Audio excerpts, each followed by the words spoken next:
And now I'd like to introduce our author. Her name is Layne Dalfen, and she's been a lecturer at Concordia University in Montreal since 2004. She opened the Dream Interpretation Center in 1997.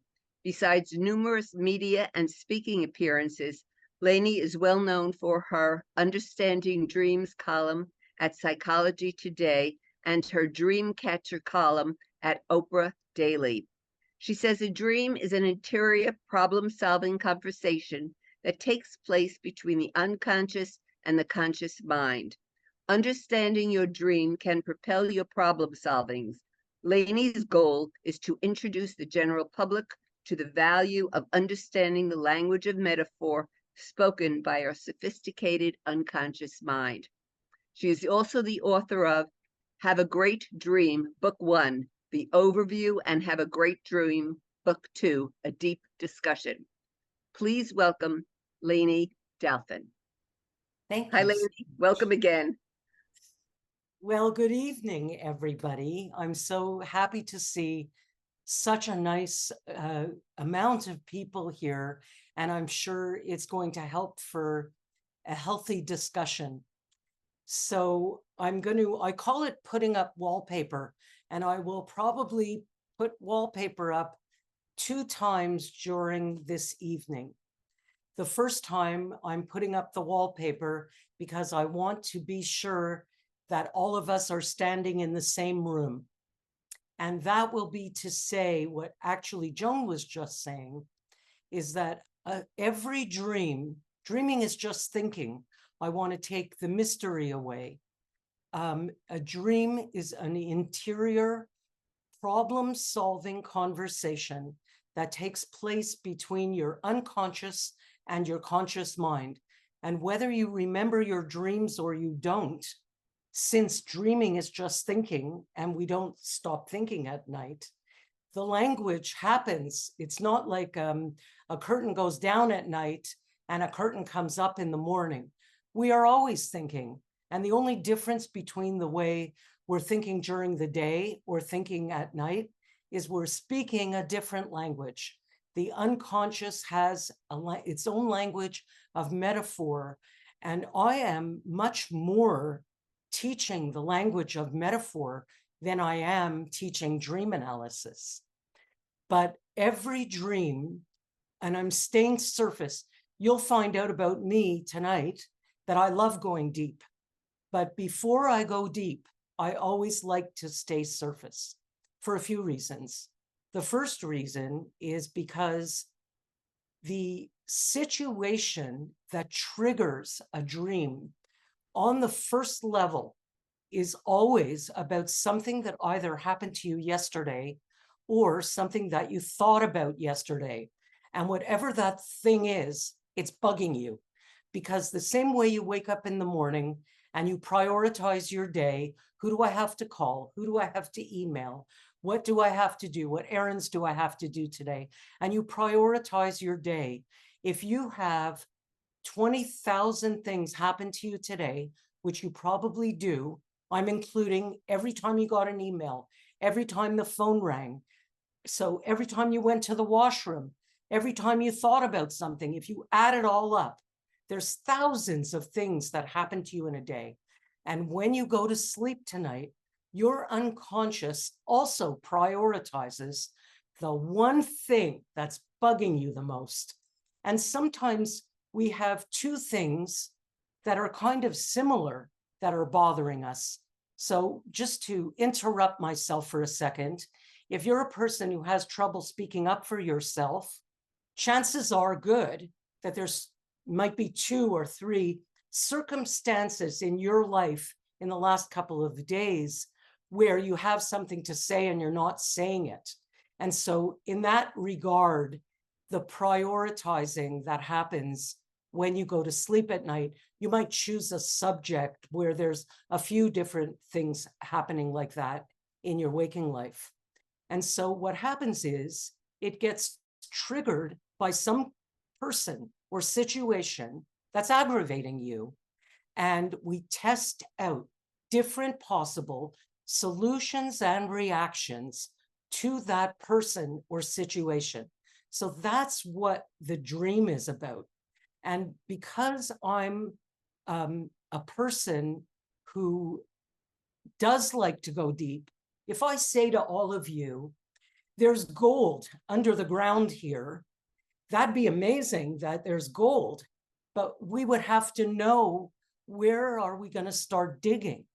And the first level of a dream and how it relates or is reflecting a waking situation in your life, that's how we know. Once we figure that out, that's how we know where to dig for the gold. And so, because we know that the dream is triggered by something that happened to you or that you thought about yesterday, my whole goal with a dreamer, because this is not a psychic experience, this is a psychological experience. So my first goal is to get you, the dreamer, to tell me, what subject are you talking to yourself about? And that is where my 6-point of entry method came from. I developed a method for understanding at the first level what triggered this dream, what situation. And for those of you that have a pen, I'm going to go into more detail with each of the points of entry, but I want to just give them to you now. So you have it in front of you. The first is the feelings. And it's always a dance, eh? You're always outside the dream, inside the dream. So how are you feeling in the dream? I was feeling scared. Well, so you're going to come outside the dream. What do you think is going on in your waking life this week that's got you feeling a little frightened? And so that's the dance of the feelings. All of it is a dance anyway. Next is the action. And the third point of entry are the symbols. Symbols are people, places, and things. The next one is repetition, because you probably remember in school, read it, write it, recite it, read it, write it, recite it. And that's what we do in our sleep. Your unconscious wants you to get the message about the subject that you're discussing with yourself. And the way that it does that is by repetition. And so, well, I'm going to give you an example in a minute, so you'll get it then. Then there is play on words and puns. And if you think we use puns and play on words in our waking life, just wait and see how often we use them in our sleep. And then there's the plot, which is also like we did in school. What's the story behind the story? So sometimes that's how you get it.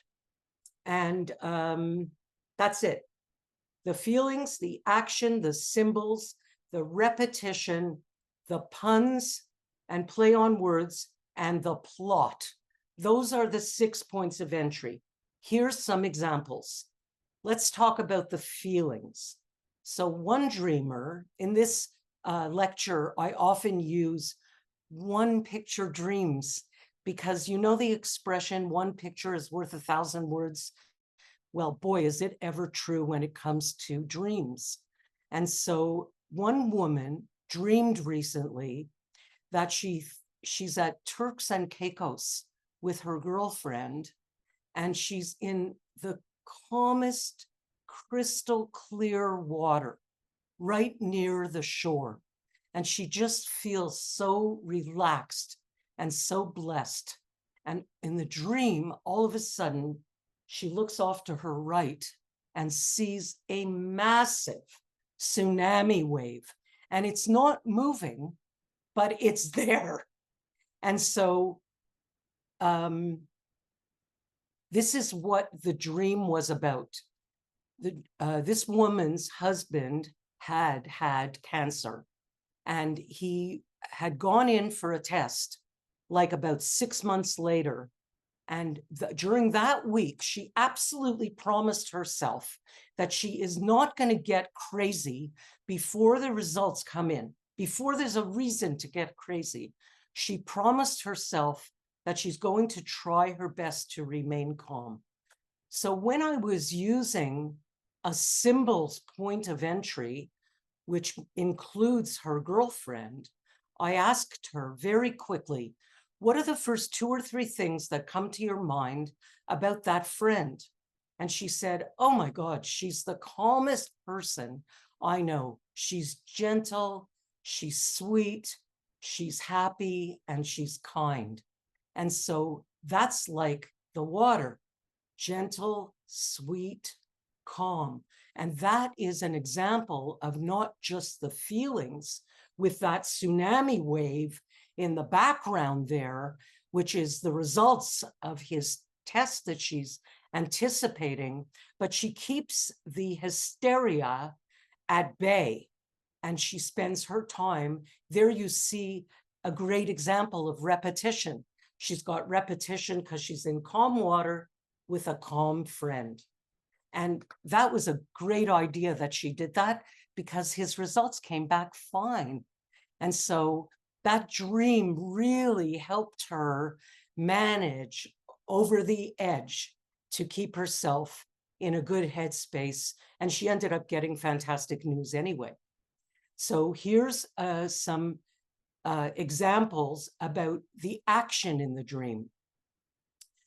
One is, and you can see the problem solving that's happening. I want you to be looking at kind of what I'm saying so you realize what the dreamer gets from it. So one woman dreamed, the whole dream is her jumping out of her chair, which is in absolute flames. That's the dream. And so that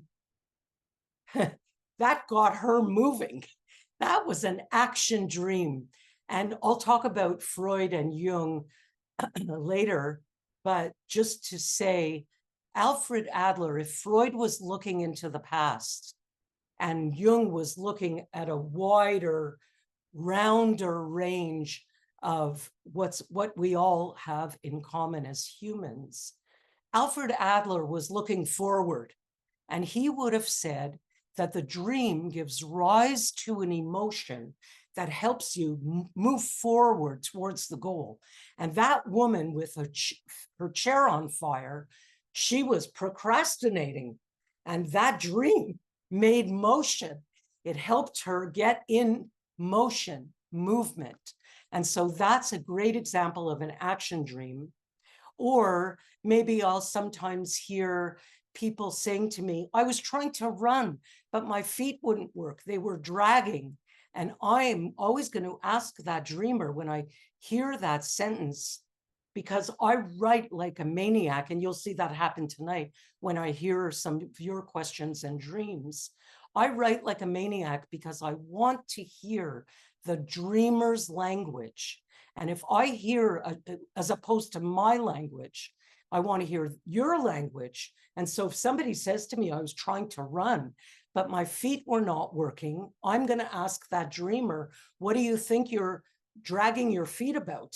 Or is there something you're procrastinating about? So those are the kind of questions I'm going to ask.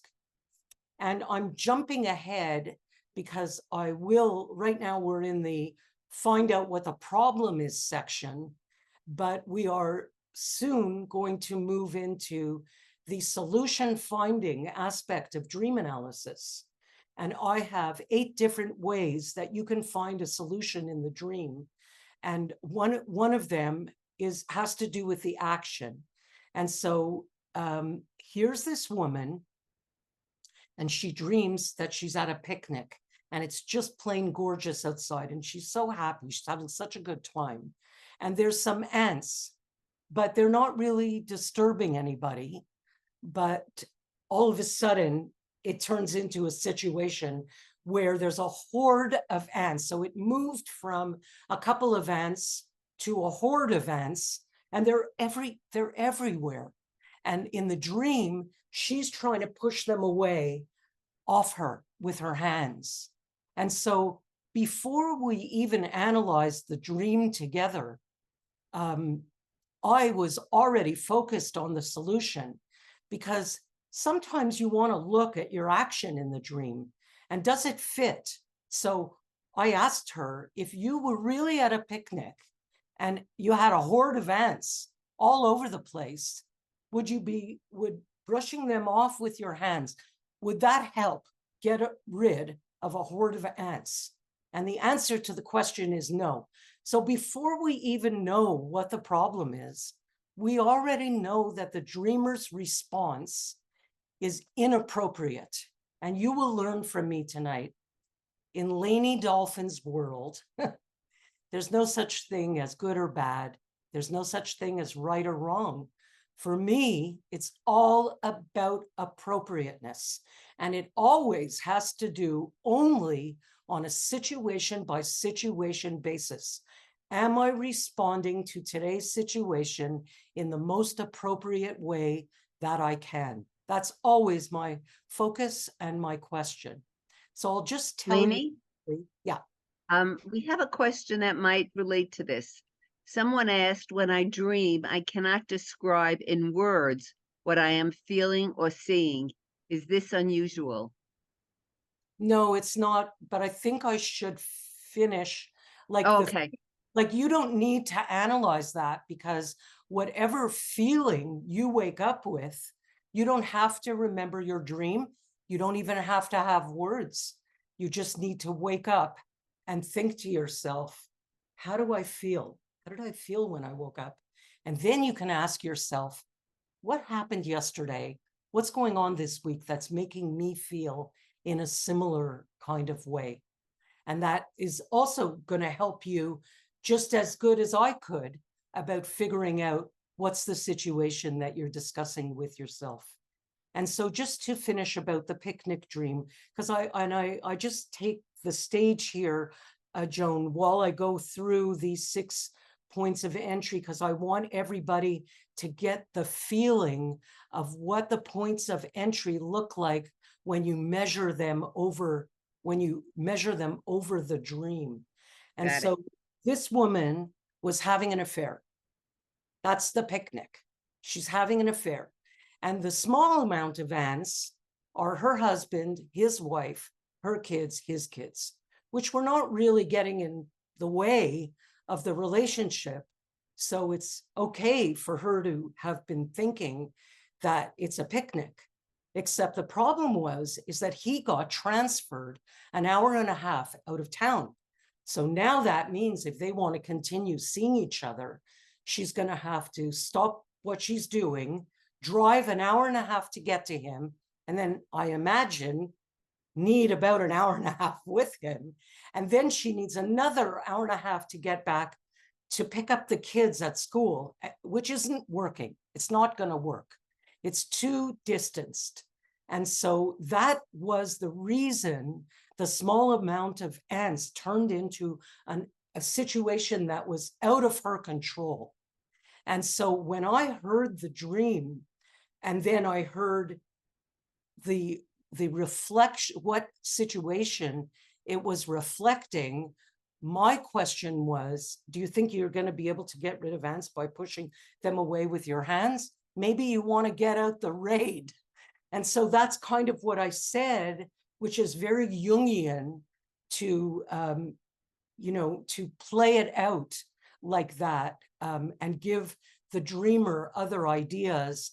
But once she caught that notion about getting rid of the ants, she called me about a week later and she ended the affair. So she got the raid. And so next is the symbols. And so you got some of the symbols because of the tsunami dream. And here during the US elections a couple of years back, one dreamer dreamed, she dreamed that someone was at her house with all her family there, and they were giving out ballots to everybody except her. She didn't get a ballot. And so using a symbols point of entry, I asked her, if I was a little girl and I don't know what a ballot is, could you please explain it to me? She said, a ballot is what you use to state your opinion, your vote, and nobody else's. You're in a booth by yourself. So there's nobody else there. It's your decision, your idea, and it's all up to you. And she had that dream because she had been going out with an abusive alcoholic. And during the time that she was going out with that guy, her parents and all of her friends, were listening to all the horrible effect that was having on her. And then she had finally broken off with him, and they were all very happy about that, except it was around the election time that she ran into this man and was actually considering getting back together with him. But she knew that she didn't feel, that's the thing, she didn't feel like she had a vote, because she knew in advance her parents were never going to support that, and neither would her friends. But in life, we have to make our own decisions, because we all have to walk into that booth and cast the ballot. And so that dream helped that dreamer reach for her confidence to go to her parents and her friends and make an announcement that whether they like it or they don't, she's going to go back into that relationship and try it out again, because he said he stopped drinking. And so then there's the repetition, and that's an easy one to give you an example. I'm like a radio personality, or at least it's more comfortable for me than television. And when my first book came out 20 years ago, I was invited to go do Good Day New York. And I just like the radio because I could be speaking to 1 million people in Chicago, but really I'm sitting here in my pajamas and nobody could see me. So I love the anonymity of it. And I was really nervous to go to New York and be on TV, because I had never done that 20 years ago.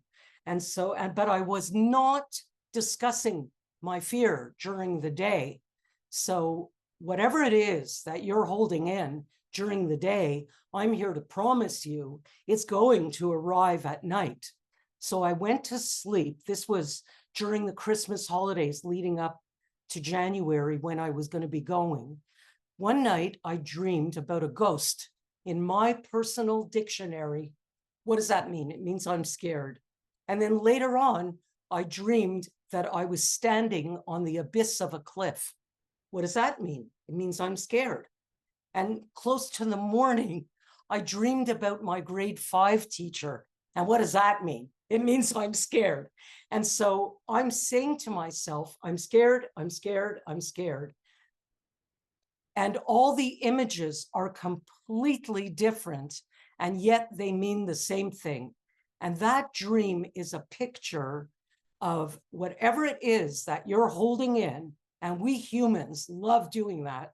During the day, we lie, we deny, we avoid, and we sweep. And I call that welcome to the human race, because that's what we all do. But in a physiological way, because we are self-regulating organisms. And so a physiological example is if you have to pee, you can hold it in, hold it in, hold it in. At a certain point, you have to go. And that's what a nightmare is. Because you're holding back emotions or feelings that you're not expressing during the day. And the job of your healthy unconscious is to kind of, I call it hitting me over the head with a plastic baseball bat. And that's what the ghost and the abyss of the cliff and the grade 5 teacher were encouraging me to do. Because I will say this, the unconscious always has the same goal.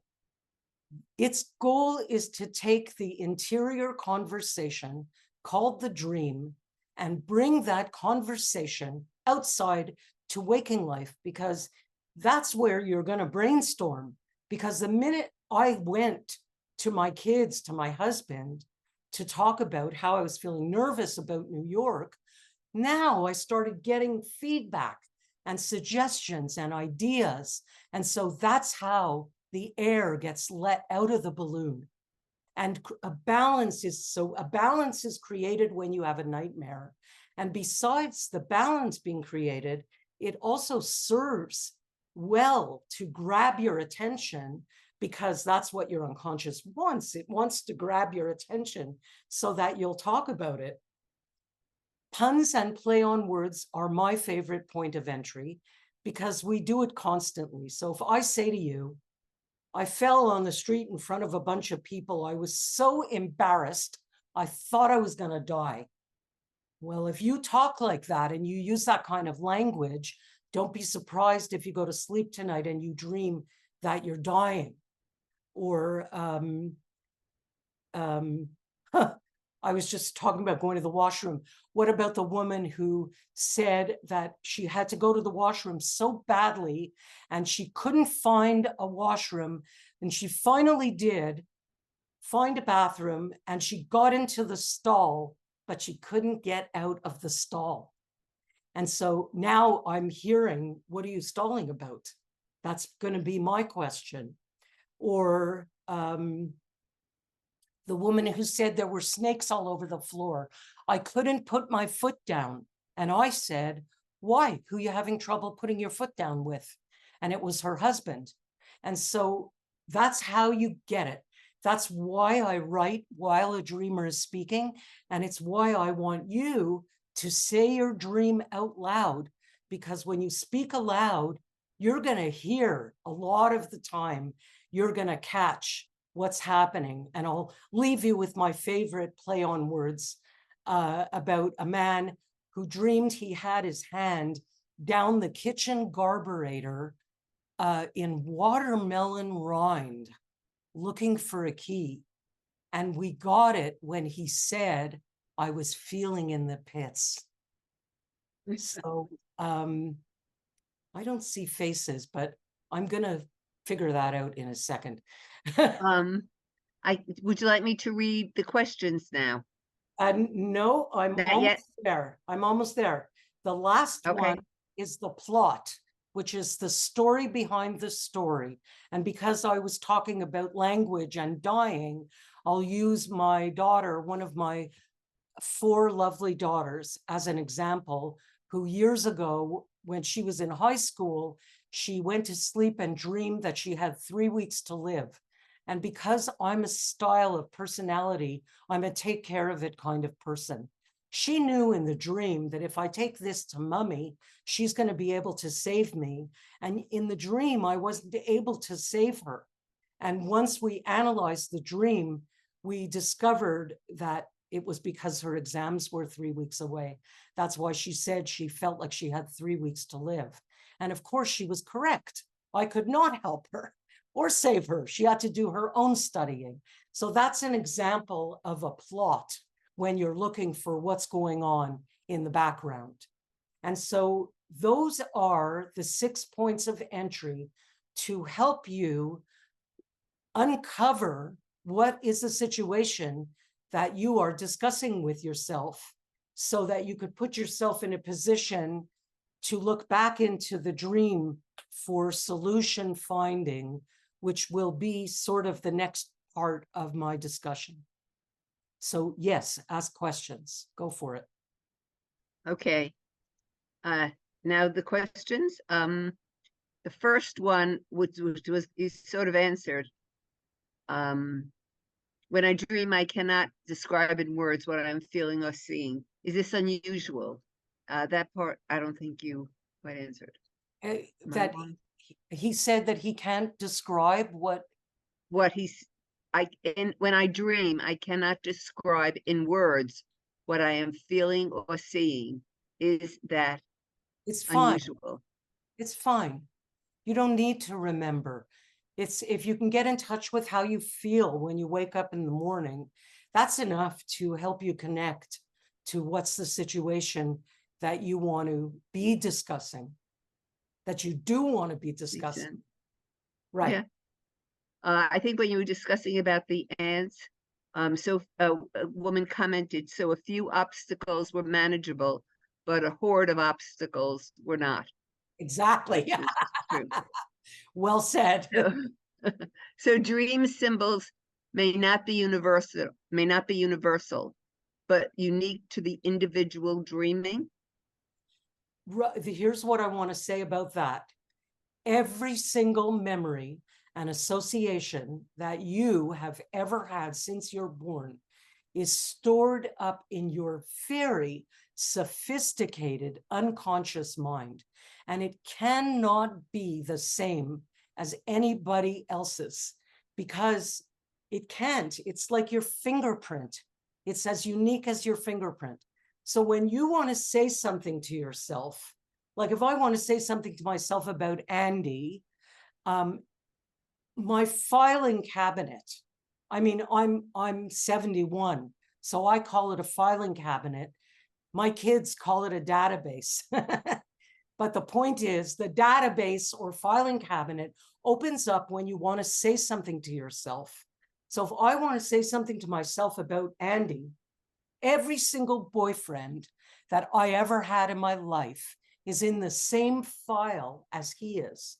And also in that same file are any male family member, because he's my husband. So he's a family member and he's a male. And so they are all interchangeable. So if he makes me feel rejected in some way tonight, and I'm not talking about it, and I'm going to go to sleep, the filing cabinet opens up. Maybe I'm going to dream about a guy that I dated when I was 16 years old who made me feel exactly the way Andy made me feel. So it's not random. It is, and I'm saying this after 50 years, it is never random. The people that appear in your dreams and the places that appear in your dreams, it's not random. There's links to every single memory.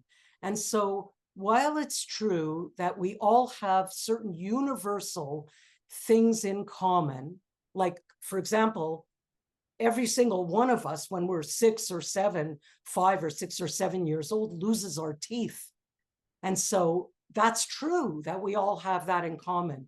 But why did you have the teeth falling out dream last night? And how did you respond when you were 7 years old and your teeth fell out? Did you think it was cute and you liked it because it brought you more attention?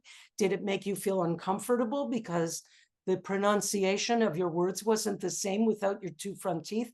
So you must speak to the dreamer. Only the dreamer knows.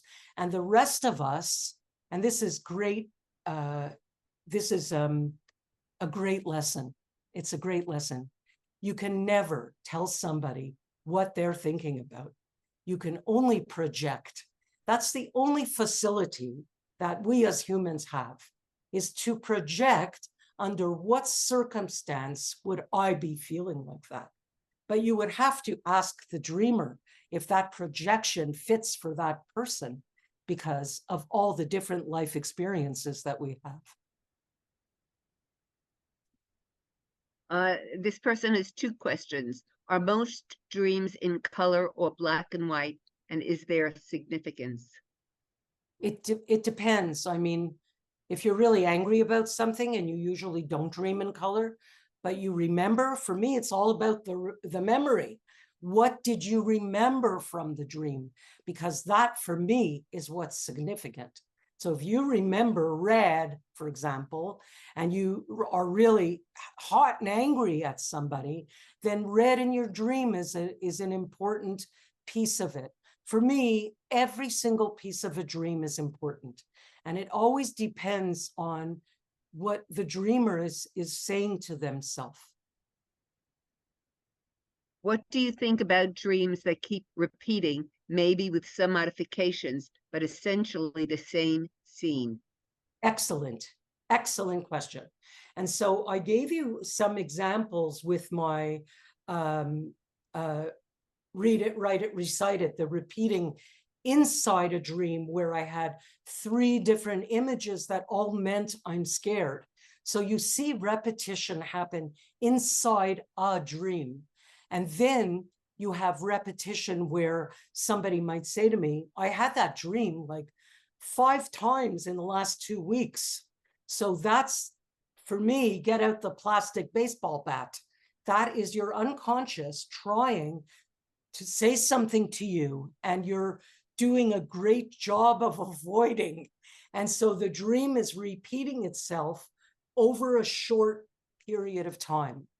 But if you say to me, I've been having that dream, since I was 10 years old and I'm 60. So I've had this dream my whole life. That's different. That's a favorite expression. So my favorite expression starts with an S, but I'm going to say to you that my favorite expression is, oh, darn it. So I could have said, oh, darn it, when I was 15 years old and I missed the bus. I could have said, oh, darn it, when I was 25 and I walked by my desk and all the papers fell all over the floor and I said, oh, darn it. And I could have said, oh, darn it, like an hour and a half ago when I realized I better get something to eat because I have to get to the computer. And so the repeat is, oh, darn it. But the situations come over a lifetime in completely different situations.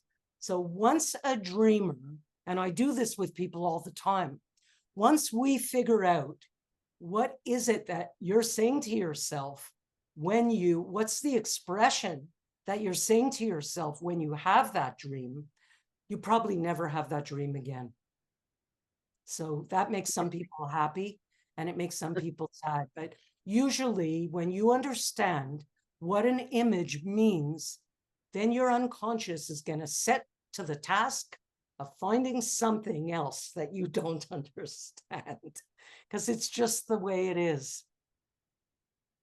This man has 2 questions. A statement and a question. I Okay, had a and I dream also I was want playing. to have time to take you deeper into the discussion. So, Okay, so how about this being the last set of questions? And and then then, we'll go deeper for a bit. Okay. okay. I had a dream I was playing basketball, which I haven't in years, and I lost my sneakers. I assume he wants to know if there's anything you could comment about that. Could you And repeat? He said several he's times playing basketball, but he lost his shoe. basketball, which he has it, and he lost his sneakers. And also he said that it's been a very long time since he played basketball. Right, right. Right. So the first question you want to ask yourself, I mean, I don't have the answer to the question, and I don't know if this gentleman had this dream 3 months ago, 3 years ago, or 2 days ago. But if it's a recent dream, you would want to be looking at what's going on in my life that I haven't done in a really long time and that I did recently. I did recently do something that I haven't done in a long time. And the fact that your shoes are missing, well, that's going to be hard. So maybe you're saying to yourself, if it was my dream, here's my projection. If that was my dream, it would be a dream about me doing something, but I don't really feel like I have my footing. So it's not just that I haven't done whatever it is in a long time. It's also that I don't really feel like I have my footing. Now, His that next, might be absolutely positively nothing about basketball. okay. Here's another statement, and I've had the same, and many of my friends also. Several times, and just recently, I'm back in school and I haven't studied the whole year, and a test is coming up. Okay, and so, like I mentioned earlier, I have 4 daughters and 3 granddaughters, and I'm 71. So I would hope and think that I've got my degree in being a mom because I've been through enough of it. And yet, there's one of those lovely daughters that when something happens with her, I'm not always sure about. I don't feel like I have my degree. I lose my confidence about what is the right approach to take with that girl. It's never a straightforward, in my experience.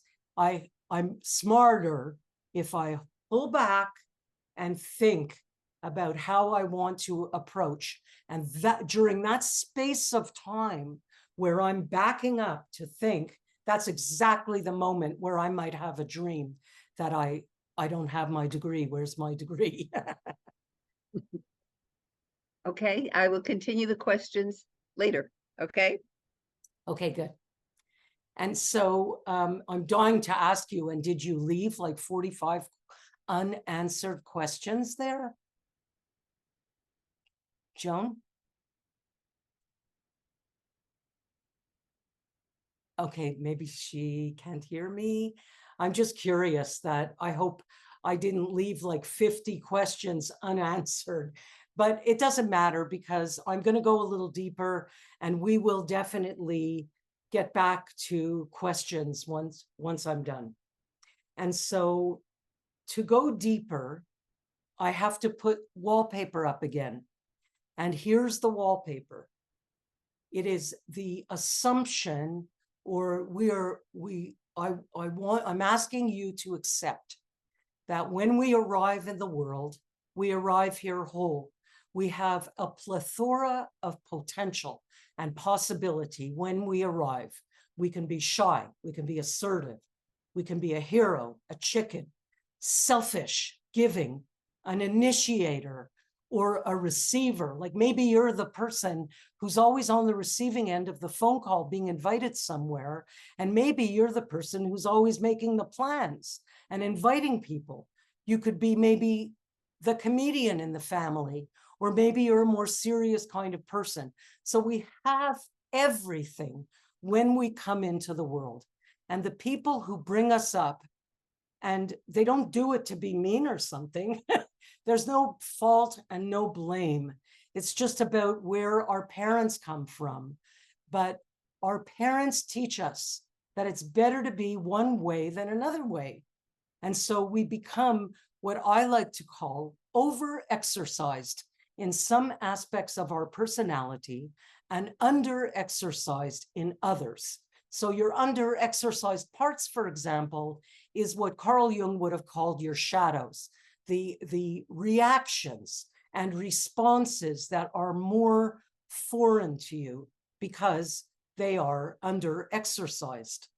And so, but it doesn't mean that you don't have that. So for example, if you were brought up in a home with siblings, you probably got the message that it's not okay to be selfish, because you hear sentences like, go share your toys with your sister, go look after your brother. So you hear sentences like that over and over again. And that's how it happens, not an accident, that there are people who are over accommodators in this world, and they don't feel naturally. It's not a knee-jerk reaction to say no.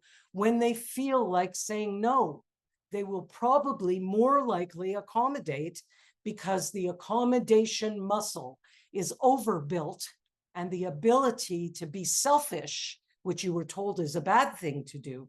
So for example, the reason I do what I do, because I am going deeper here, this is the reason why I do what I do. Because if you're sick, for example, like it's great to be an accommodator and always saying yes to everybody. But what happens if you're really sick? Because this did happen during COVID, for example, even while people were staying at home and had COVID and were sick, and the boss calls you and he wants you to work. And so you need to access your voice. You need to be your selfishness. You need to be able to say, sorry, I won't be able to work today. I feel sick. And so where does that come from? You know, you have to get it somewhere. And so what happens in your dreams, and not by random, as I said before, is some situation will happen to you, and then you go to sleep. And it's not an accident that you dream about certain people. Like, let's talk about Stephen, who's an over-accommodator. And he dreams that he's trying to climb up a ladder, but he's having a hard time getting up the ladder because it is full of paper. There's paper everywhere. He can hardly get to the steps. And so Stephen, and at the top of the ladder, he looks up in the dream and he sees his college roommate that he hasn't seen in about 15 years. But using a symbol's point of entry, I asked him, what are the first 2 or 3 things that come to your mind about Stephen? And he said, he was the most selfish, take care of me first kind of guy I think I ever met. And the reason that Stephen had that dream is because there was paper all over Stephen's desk. And his friends asked him if he would go and see a movie with them tomorrow. And he said yes, because he's an accommodator. But really inside, he didn't want to say yes. He wanted to spend the tomorrow at his desk after work, cleaning up all the paper. But then he had this dream about the college roommate and all the paper up the stairs. And because he understood the meaning of the dream, the next day he called his friends and said, I'm really sorry, but actually, I'm not going to go to the movie after all. I want to stay at work after it's over and clean up the mess on my desk. So that when you see a person, especially one that you may have a judgment about, you want that person appears in your dream, possibly because you want to lean in to that part of yourself. So the first time Stephen said no is exactly the same as what it feels like when you go to the gym and you work a muscle that you never worked before. It feels so weird and so uncomfortable. And it also hurts when you use a muscle you haven't used before. But if you keep, and it even hurts more like 2 days later, but if you keep going to the gym and keep working that muscle, you get more and more used to it. So I always say, I am not here to tell you that change is easy. I am here to tell you that change is possible. And my whole reason, the core of why I do dream analysis, is because I want to give every single person I meet a big bag of responses to waking life situations. I don't want you to be stuck with those same knee-jerk, over-exercised parts of your personality. I want to teach you to step back for 1 second and look at the situation, because if your solution requires you to behave like somebody who appears in your dream, I will promise you, it's very behavioral, this part of my discussion, but it does work. Like I like to use myself as an example. My father was a Romanian and my mother was a Canadian, but it doesn't matter because for me, she was also European because she was brought up by Europeans. And in the house I grew up in, I was not, the message was, don't open up that big mouth. Because if we would express ourselves, that was considered to be disrespectful. And so I learned to shut up. I learned to hold my feelings back, and that became my knee-jerk response.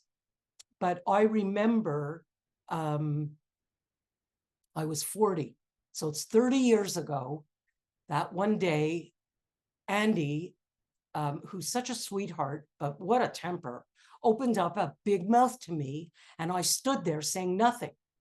And so that night, I went to sleep, and I dreamed about an aunt of mine who at the time was already gone 15 years or so.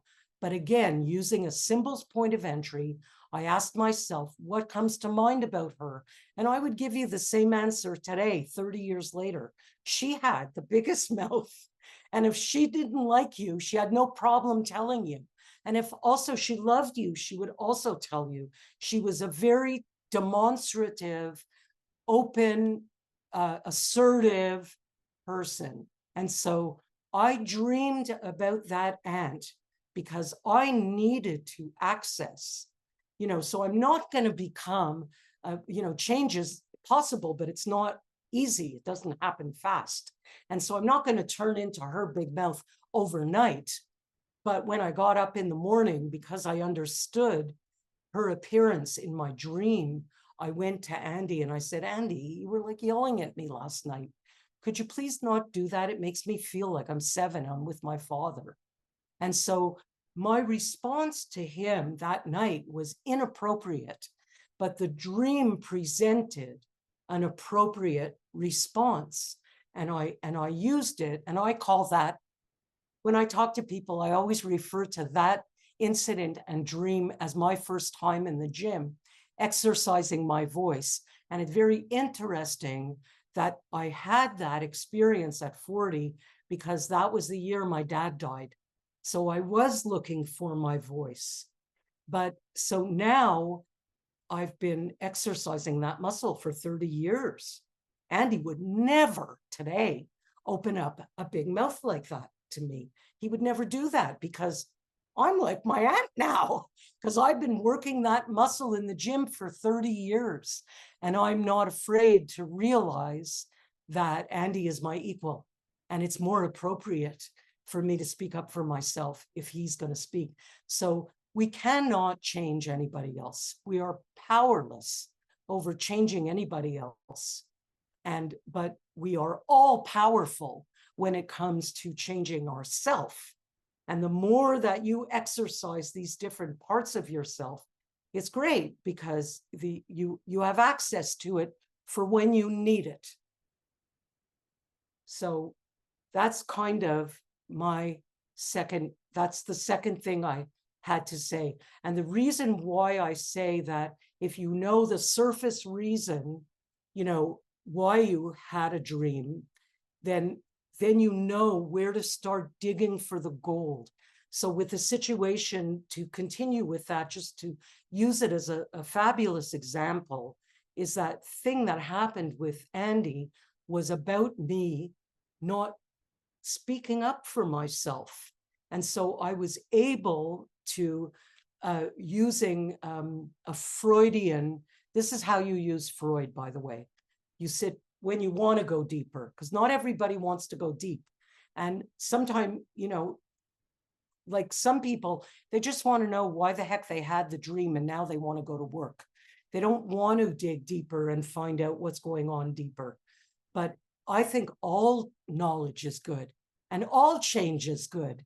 And so I don't judge how much you want to change or how deep or surface you want to be. So you could stay surface and find out what your dream is about. But if you want to go deeper, like, so I know on the surface, it was about him yelling at me and me not speaking up. But if you want to do Freud and Jung, you sit back in a chair and just relax yourself and imagine a huge bingo ball cage with all the different balls. That's all your memories and associations bouncing around.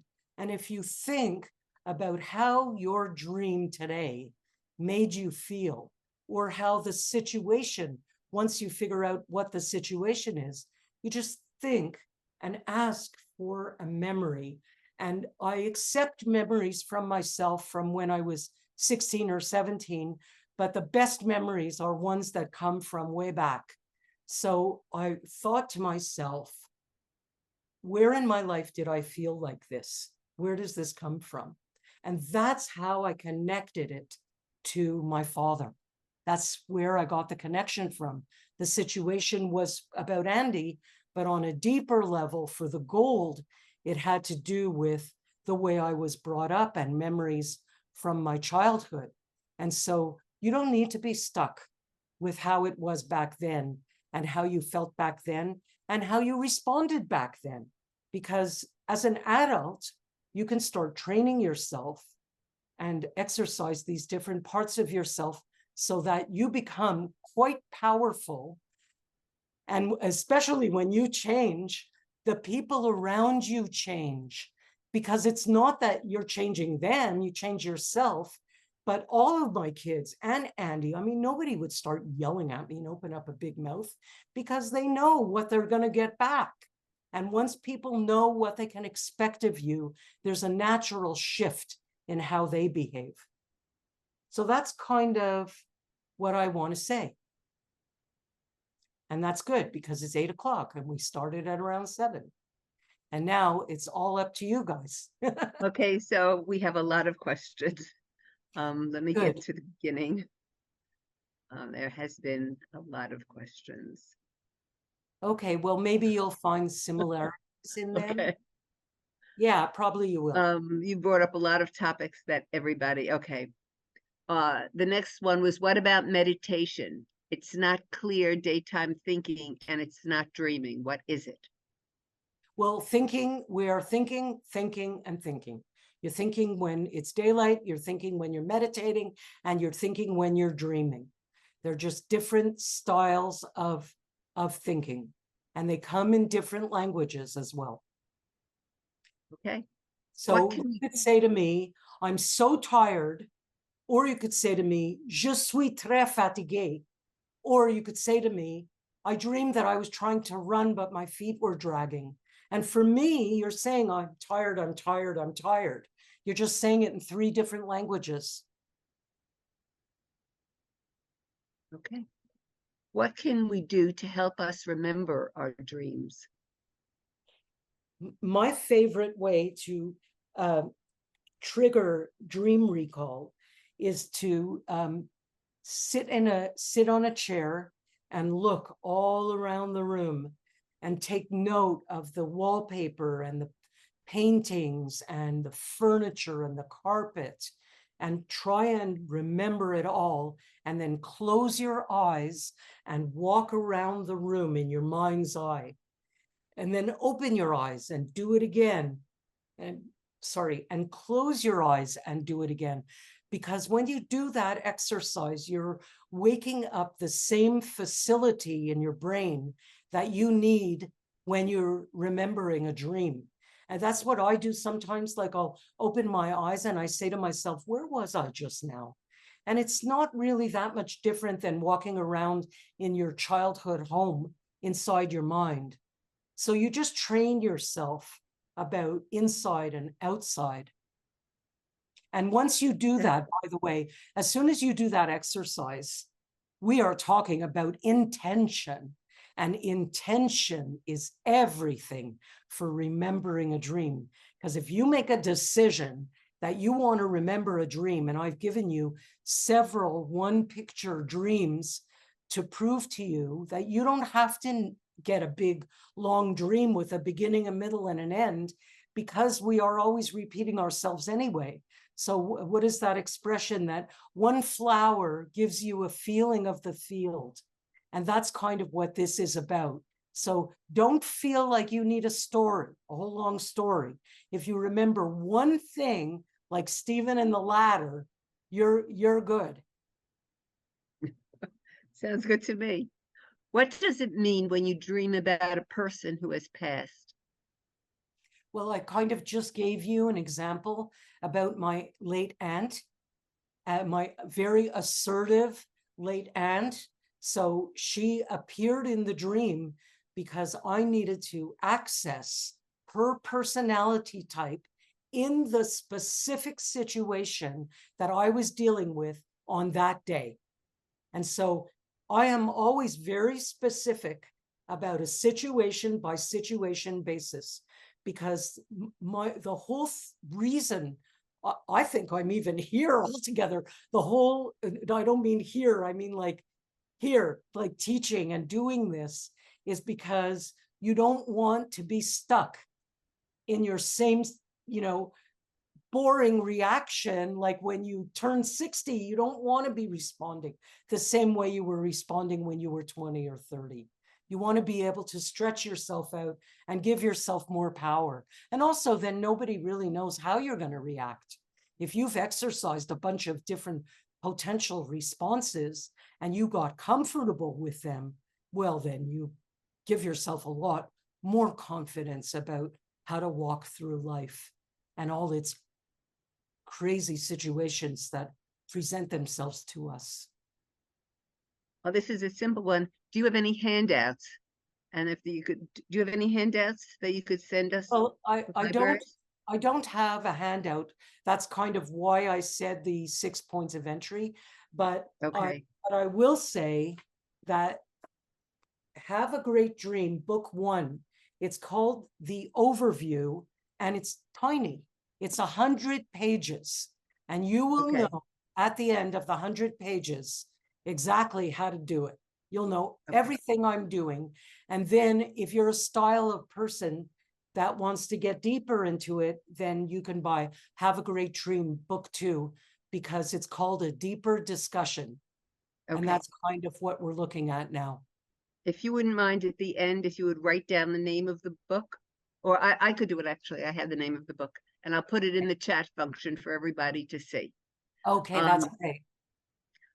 Next question. When I have a recurring dream of caring for babies, can I assume that the babies are symbols? And for your information, I have no children. Okay, and so again, so if like Carl Jung said, and he's correct, it's your dream. You are the producer, the director, you are all the players. You wrote the thing. And so all the parts of the dream represent all these different parts that I was talking about before. So Stephen took the part of the accommodator, and he used his college roommate, a part of himself that he is disconnected from, his selfish, assertive, more assertive side. He chose somebody else for that part. But it's not really his college roommate that was in the dream. It was Stephen. So to answer your question, all those parts of yourself that are childlike, all the things you felt and thought as a baby, those are all the parts of yourself that, you know, if I was having that dream, if that was my dream this week, I would be looking at how I need to be tending to myself. Because in the dream, you're the one who's looking after all those children, correct? Is that what she wrote, that she's looking I think after? so. Yes. And so you want to be accessing that part of yourself that knows how to care for, to look after the younger parts of yourself, the hurts that you felt or things that you felt as a child. But I promise you, the same week that you had that dream, that you're looking after all these children, whatever week it was, even if it's a recurring dream, you want to be looking in your life for what is it that's going on this week where I'm feeling like I need some looking after. And maybe that's the message of the dream, is go get a massage. Maybe, I mean it. Maybe I that's agree. I agree. maybe it's time to take a break, or maybe it's time to have fun because you're dreaming about little babies and little children. So maybe the message is about going to a movie or going to have fun.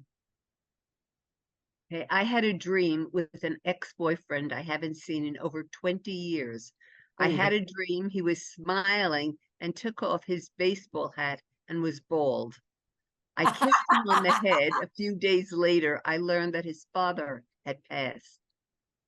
oh, isn't that interesting? Yeah. And so here's what I want to say. Our mind is just, our mind is mind blowing. There's so much going on. Like, how do you and I know that my late aunt didn't visit me in that dream? And maybe she was there in a psychological way to remind me, or hopefully get me to lean into my potential to speak up for myself. Certainly in a psychological way, that's why she appeared. But how do I know that she didn't also appear? Because she visited me. And so there's so much that's going on. And while I am taking a purely psychological approach to dream analysis, I so happen to be a spiritual person.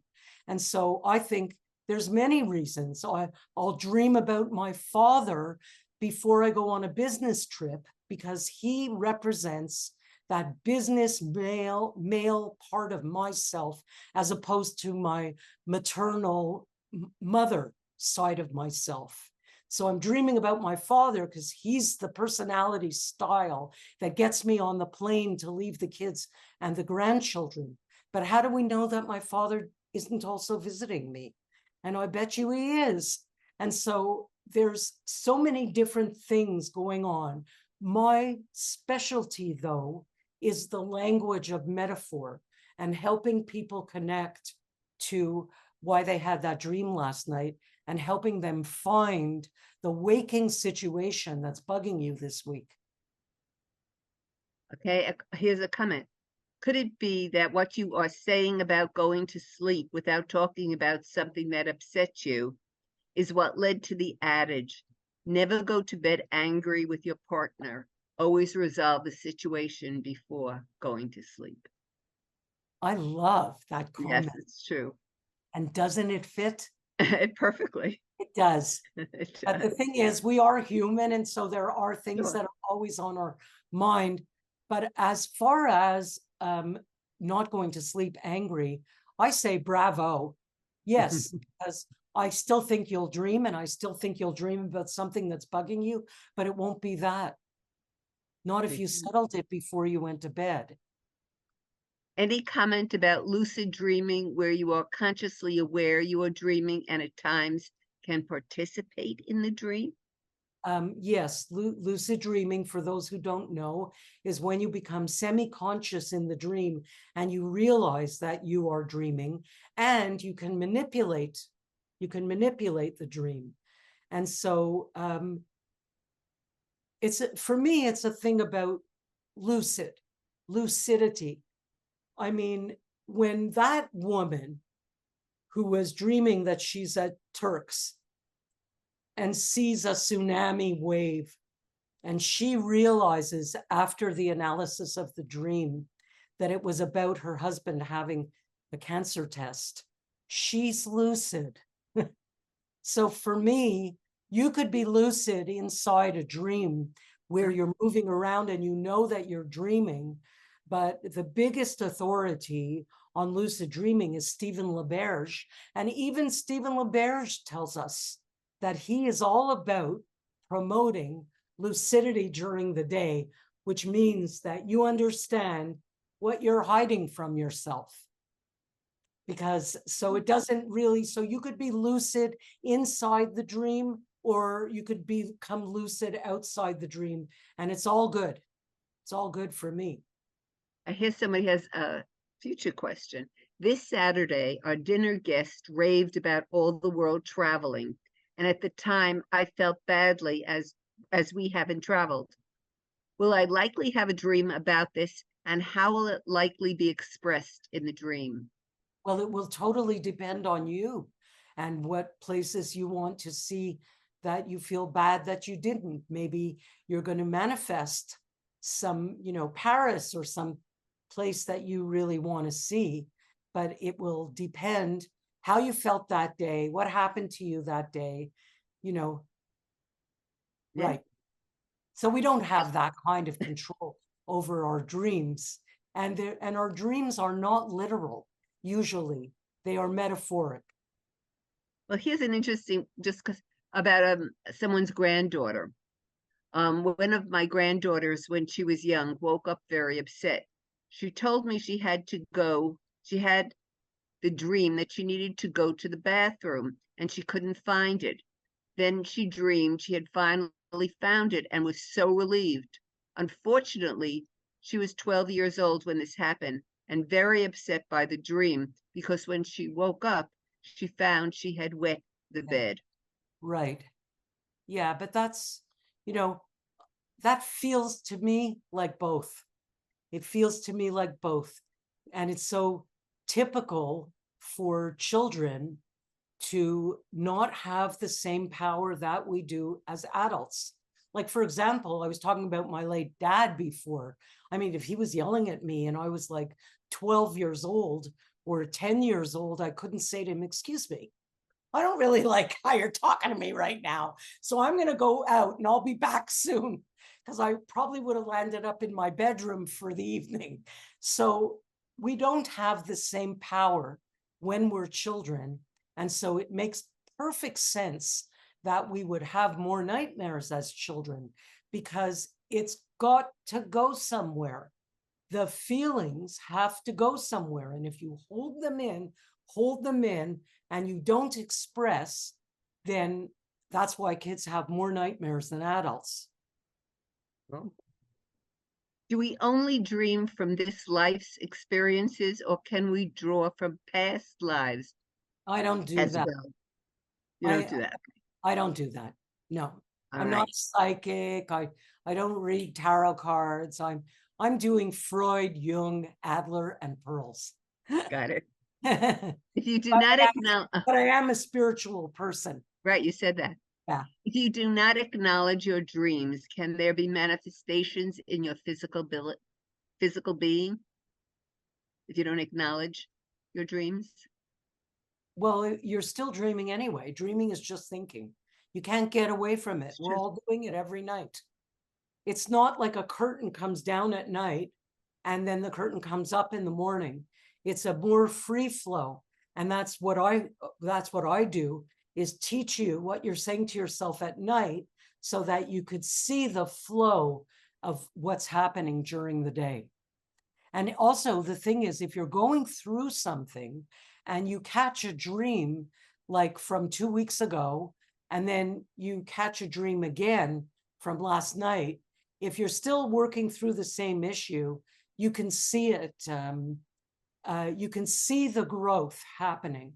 And because I said growth, so I reminded myself again to say something about, it made me think of COVID, like, you know, the expression been there, done that. And so that's what happens also in our dreams. During COVID, we were, most of us, a wreck. You know, it was like a scary time for all of us, especially at the beginning.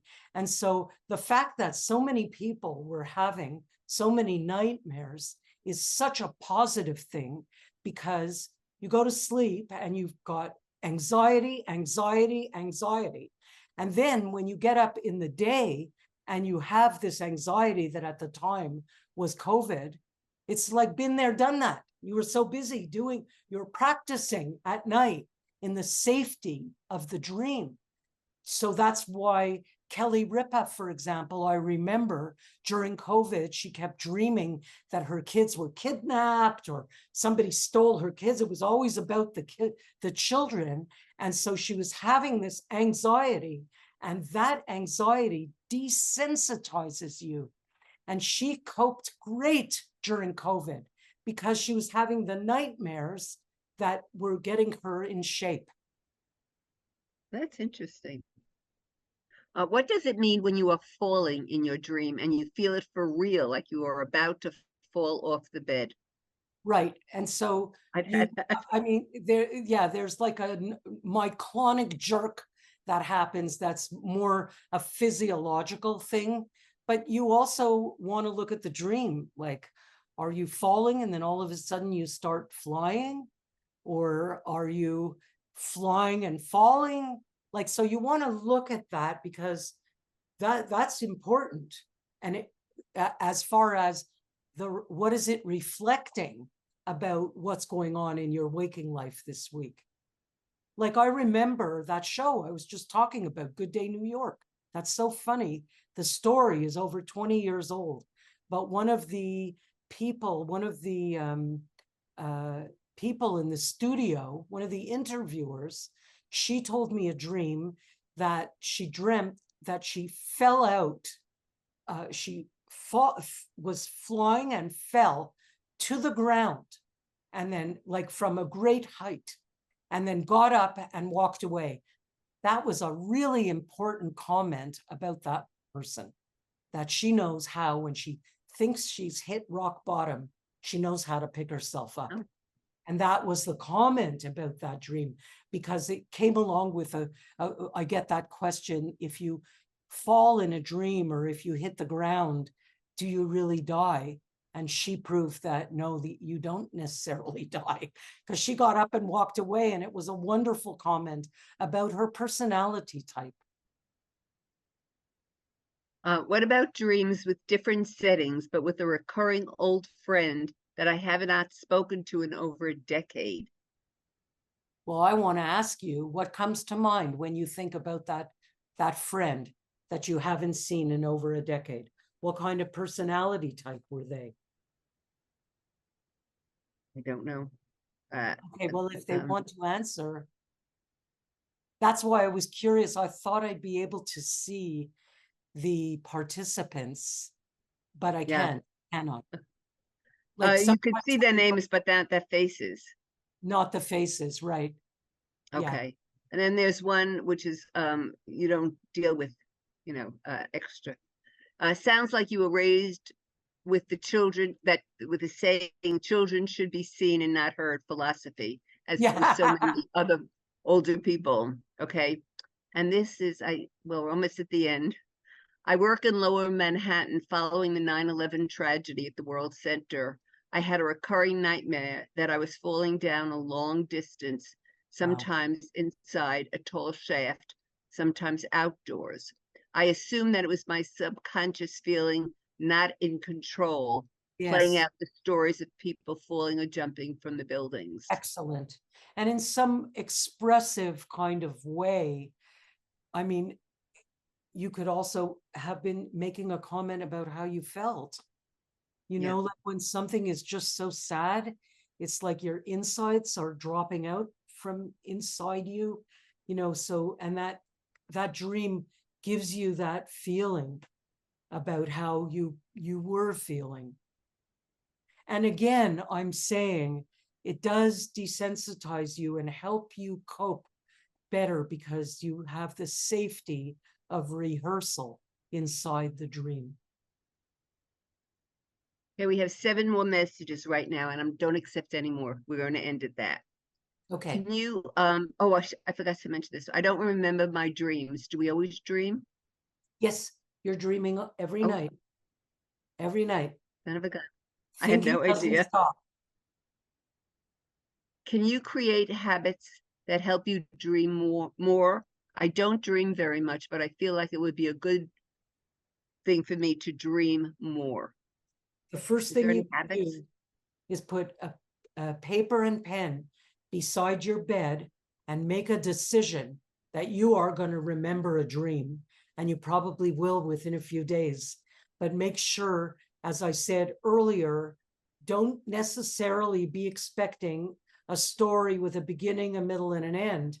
You could just get one picture, and one picture really says a lot. Okay.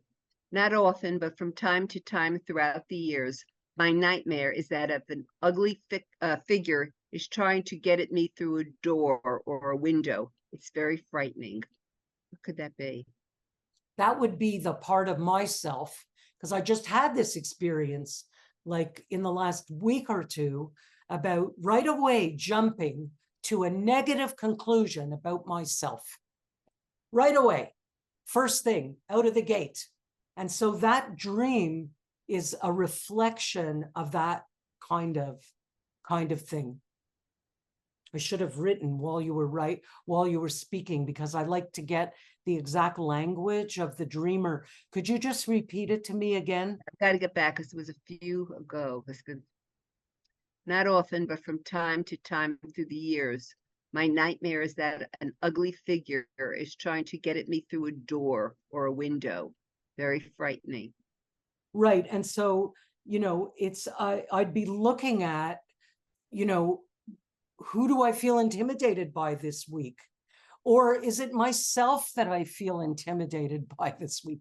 Because the fact that you use the expression ugly figure, that's what tapped me in to when I'm negative with myself. That's that ugly figure of me where I'll jump too fast to blame myself for Okay. something that I don't necessarily, there is no blame. Okay, why do we remember some dreams and not others? You remember some dreams because you need to remember them. And it's always a case of how much am I hiding from myself during the day? And the more you're hiding your feelings from yourself on whatever the subject is, the greater the chance of you getting a dream that you're going to remember, because your unconscious wants you to know what that subject is, and it wants you to take the subject outside to waking life. I kind of agree with that. Was there contact with, I'm unclear about this. Was there contact with the friend you hadn't seen in over a decade? If not, could you still call that person a friend? Well, but the thing about dreaming about somebody from 10 years ago or your ex from like 20 years ago is you want to be using a symbol's point of entry and ask yourself, what comes to my mind when I think about that person? What was the major situation around that person? Because that person is in your dream to point on the surface level. That person is there to point you to someone or some situation this week that is making you feel in the similar way that you felt back then. Or is it, like, I'm going to give you an example. What about an ex who you broke off with because they were abusive? And that's your association to that person. So you want to be asking yourself, who in my life this week is behaving in a certain way that's making me feel the way that I felt 15 years ago? And then a better question I would want to ask is, what did you do with that ex? And if you say to me, I left them, I broke off the relationship, then I would be asking you, so what you want to know, where did that person's appearance point you to what current situation this week in your life? Because it's not an accident that they appeared in the dream, either because your unconscious wants to point you to a situation that needs attending to, or maybe they're pointing you to that person because you need to behave like that person in your certain situation. Like Stephen needing to be his selfish, take care of it first kind of roommate with himself, so that he knows how to say no to his friends, and he needs that characteristic. So, and by the way, sometimes it's simultaneous. You get like this person you haven't seen in 10 years, and the reason they're there is not only to point you to the person that you're aggravated with this week, but they are also there because they're like a shadow you don't even recognize. You don't take that part in the dream because you don't even recognize that part of yourself. And that's why you give the part out to somebody else, you know? And so you may want to, in whatever situation, it may also be that you need to adopt whatever personality trait that that person had. Okay, and this is the very last one. And this is something I also have questions about. Sometimes I am awake. I am aware that I am dreaming as I am waking up, and I can will myself to go back to sleep so I can continue the dream. Oh, that's like common. My husband does that. I can't. I do too. And he does. He'll get up, go to the washroom, come back, and he'll pick it up where he left off. I agree. I just realized that I can't leave this room, this discussion without. I'm going to leave you with a dream that is turned out to be, I swear, one of my all-time favorite dreams. And so this woman dreams that she's got a brand new puppy, which is funny because I also have a puppy. Maybe that's why I really liked her dream so much.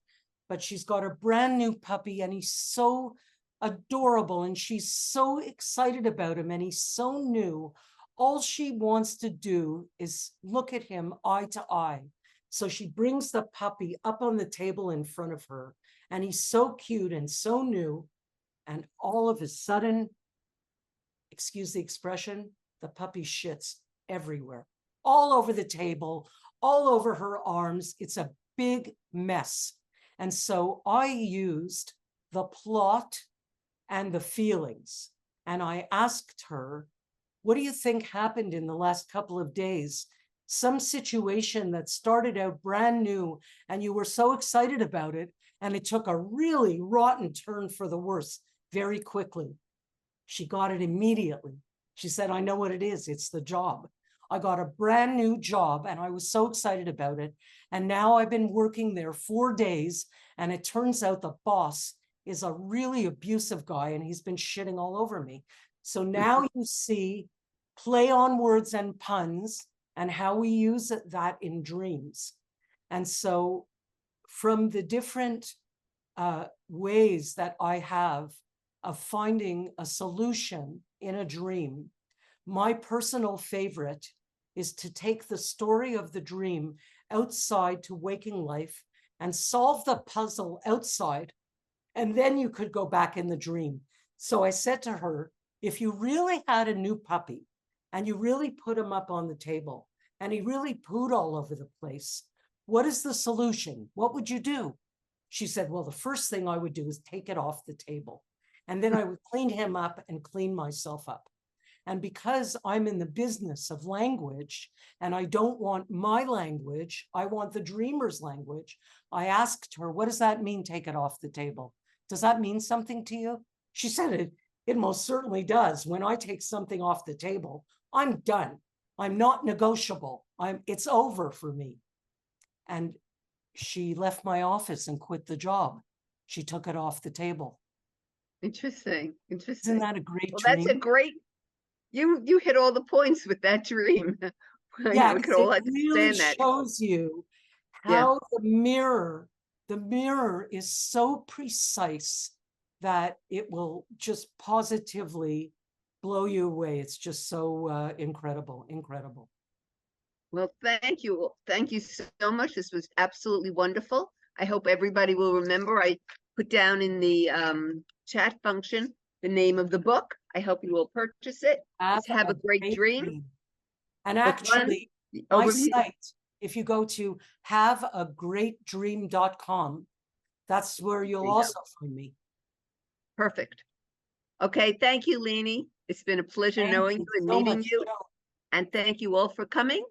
And I hope to see you at all the other library functions in all these wonderful libraries that co-sponsor this program. Thank you again. Have a good night, everyone. Bye. Thank you. Bye.